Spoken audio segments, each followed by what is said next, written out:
I'm Jim Sorensen. I'm a director of subsurface R&D here at the EERC, and I've got the privilege to talk to you today, give you a quick little 10-minute spiel on the future of North Dakota's oil resources. And what I'm going to be talking to, what I hope you come away with, is a sense of what we call in the business the size of the prize. That is, how much of this resource can be produced, how much oil can we get from these North Dakota resources over the coming decades. I'm also going to talk to you a little bit about how enhanced oil recovery is really going to be the major player in how we accomplish this increased or continued production from North Dakota's resources. I also hope to give you some sense of how, by using enhanced oil recovery, using resources from industrial sources, we can actually produce a low carbon intensity oil amongst the lowest carbon intensity oil in the world.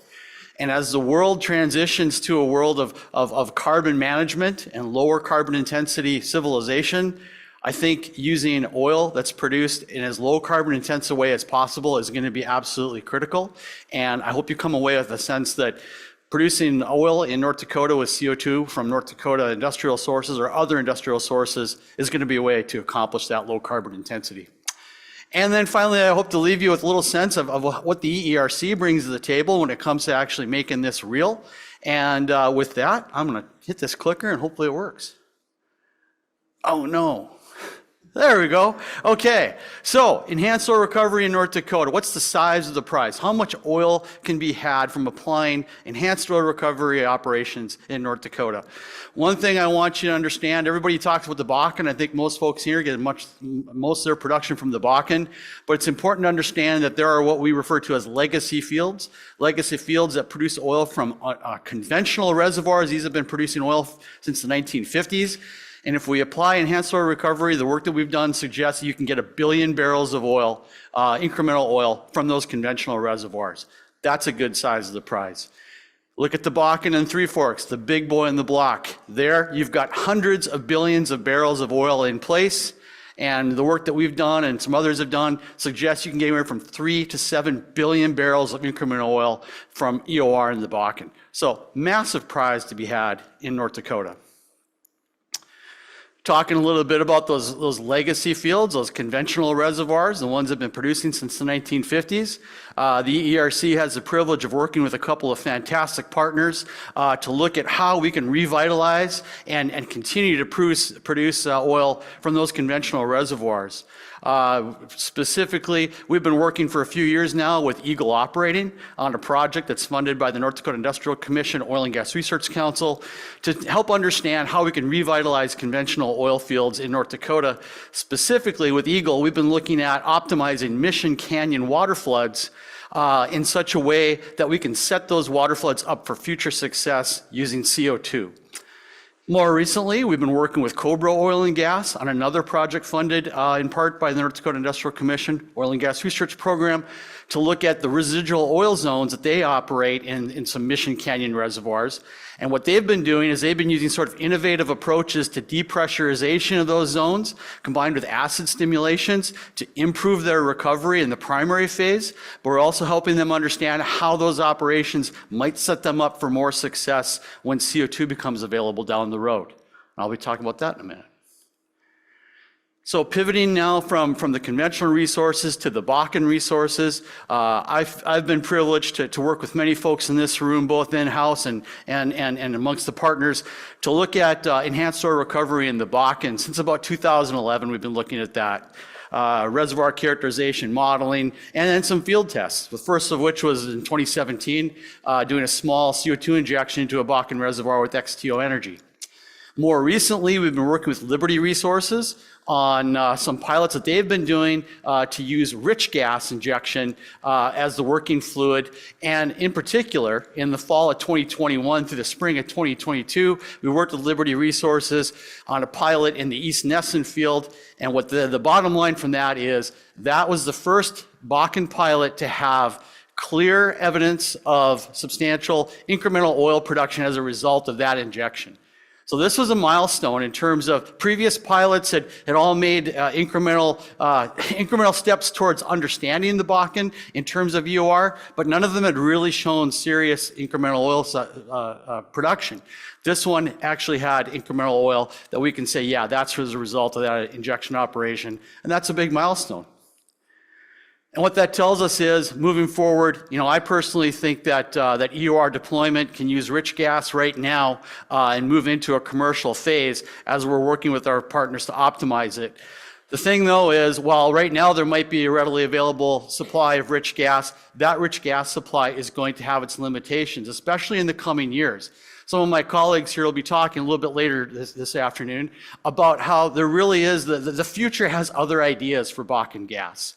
And so with that in mind, that means that CO2 is going to really have to step up and be the working fluid of choice when we look out down the road 6 to 10 years from now.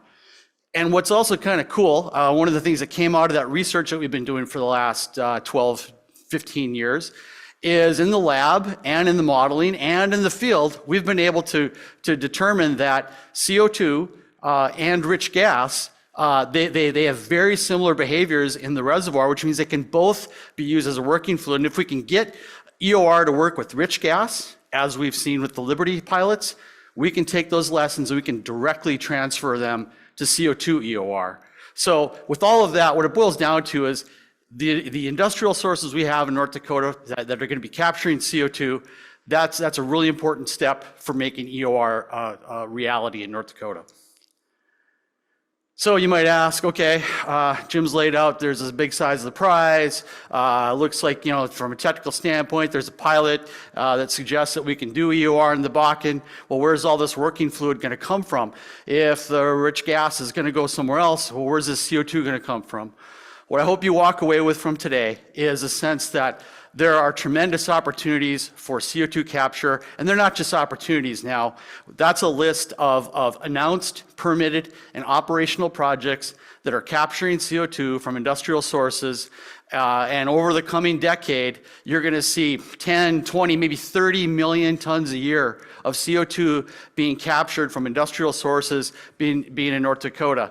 And what that really translates to for you in the room here is that by the time we get to 2030, there's the potential to have over 2 billion cubic feet per day of CO2 available for enhanced oil recovery.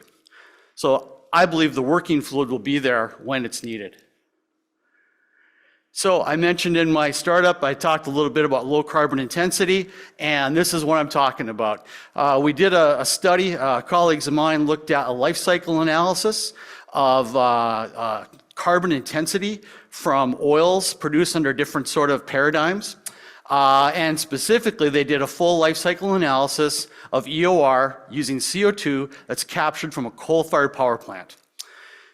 And they did the carbon intensity for that. They also compared that to carbon intensity for other oils. And what this graph illustrates here, you can see the bottom line, literally the bottom line, is that oil produced from CO2 EOR using CO2 capture from a coal-fired power plant is the lowest carbon intensity of all the oils that we looked at. And this list of oils includes oil from Mexico, Venezuela, Saudi Arabia, Canada, all over the world. And the little side note, we also did this same study using CO2 capture from a gas processing plant, and we found that the carbon intensity for that was even lower. So what I'm getting at is, if we're going to keep using oil, and I think everybody in this room recognizes, understands that we're going to need oil to keep a civilized society for at least the next several decades, I'd rather be getting that oil from an existing operation that is using CO2 captured from an industrial source, storing that CO2 underground while they produce that oil, and creating that lower carbon intensity oil. I think that's how we can achieve some of the climate goals and emission reduction goals that this country has. And finally, to kind of bring it on home, what can the EERC do to help move this down the road? What can we do? What can we bring to the table to help you guys and gals make this happen?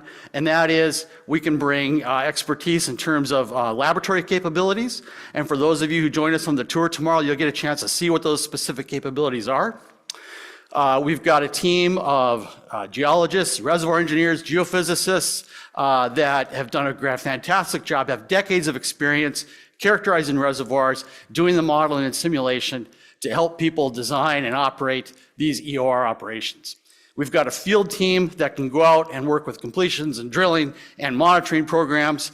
All in all, we've got, I haven't added it up, but we've got decades of experience working with EOR, not just in North Dakota, but really around the country.